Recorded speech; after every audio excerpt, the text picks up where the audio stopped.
मी सुनेत्रा अजित पवार गांभीर्यपूर्वक प्रतिज्ञा करते की कायद्याद्वारे स्थापित झाले आहे अशा भारताच्या संविधानाबद्दल मी खरी श्रद्धा व निष्ठा बाळगीन।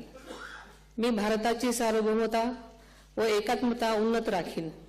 मी महाराष्ट्र राज्याची उपमुख्यमंत्री म्हणून माझी कामे निष्ठापूर्वक व ससद्विवेक बुद्धीने पार पाडेन आणि संविधान व कायदा यानुसार सर्व तऱ्हेच्या लोकांना मी गांभीर्यपणे व निपक्षपातीपणे तसेच कोणाच्याही विषयी ममत्वभाव किंवा आकस न बाळगता न्याय वागणूक देईन। मी सुनेत्रा अजित पवार गांभीर्यपूर्वक प्रतिज्ञा करते की महाराष्ट्र राज्याची उपमुख्यमंत्री म्हणून माझ्या विचारार्थ आणली जाईल किंवा मला ज्ञात होईल अशी कोणतीही बाब अशी उपमुख्यमंत्री म्हणून माझी कामे यथायोग्य पार पाडण्यासाठी आवश्यक असेल ते खेरीज करून एरवी मी कोणत्याही व्यक्तीला किंवा व्यक्तींना प्रत्यक्षपणे वा अप्रत्यक्षपणे कळवणार नाही किंवा त्यांच्याकडे उघड करणार नाही।